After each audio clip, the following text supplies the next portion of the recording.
جیسے جیسے ہماری عمر میں اضافہ ہوتا ہے تو ہماری جسم میں طرح طرح تبدیلی آنے کے ساتھ ساتھ طاقت کی بھی کمزوری ہوتی ہے اور آہستہ آہستہ بڑھاپے کی طرف چلے جاتے ہیں۔ اور کچھ ایسے کھانے جو ہم جوانی میں آرام سے کھاتے ہیں اور ہمارے جسم کو فائدہ بھی دیتی ہے، اور بڑی عمر میں ایسے کھانے فائدے کے بجائے نقصان دیتی ہے،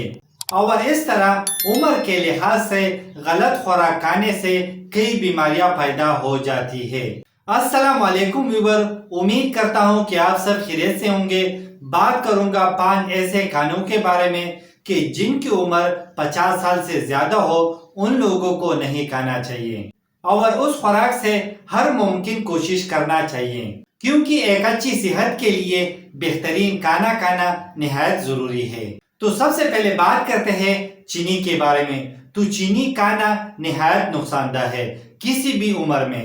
کیونکہ چینی فائدہ کم اور نقصانات زیادہ دیتی ہے، اور جن لوگوں کی عمر 45 سال سے زیادہ ہو ان لوگوں کو چینی کا استعمال نہیں کرنا چاہیے، اور چینی ایک میٹھا زہر ہے۔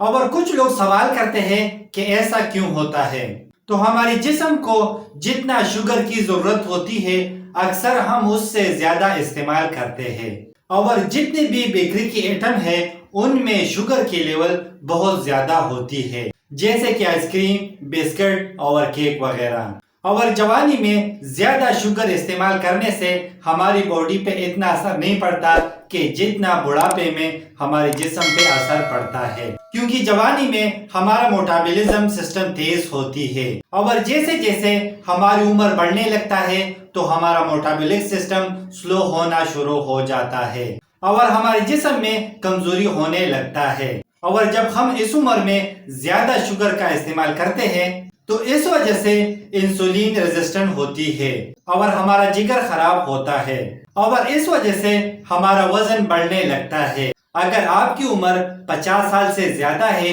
تو چینی سے بنی ہوئی چیزوں کا استعمال کم سے کم کریں، اور اس کے علاوہ دوسرا چیز ہے سوڈا یعنی کولڈ ڈرنک کا استعمال بہت زیادہ کم کریں، کیونکہ کولڈ ڈرنک ہماری صحت کے لیے کافی خطرناک ہے، اور کولڈ ڈرنک استعمال کرنے سے کیلشیم کی کمی ہوتی ہے، اس وجہ سے ہماری ہڈیاں کمزور ہو جاتی ہیں۔ اور تیسرا چیز ہے کوکنگ آئل۔ کوکنگ آئل کا استعمال بہت کم کریں، کیونکہ زیادہ کوکنگ آئل استعمال کرنے سے ہائی بلڈ پریشر ہو سکتا ہے، اور جن لوگوں کی عمر 45 سال سے زیادہ ہو ان لوگوں کو کوکنگ آئل کا استعمال کم سے کم کرنا چاہیے، اور اس کے علاوہ بریڈ کا استعمال کم کریں، کیونکہ بریڈ آپ کو نہ فائدہ دیتی ہے اور نہ اس کی کوئی نقصانات ہے۔ تو امید کرتا ہوں کہ کچھ نیا سیکھنے کو ملا ہوگا۔ لائک کرنا، شیئر کرنا، اگر کوئی سوال ہو تو کمنٹس کرنا، اگر چینل پہ نہیں ہو تو سبسکرائب کرنا۔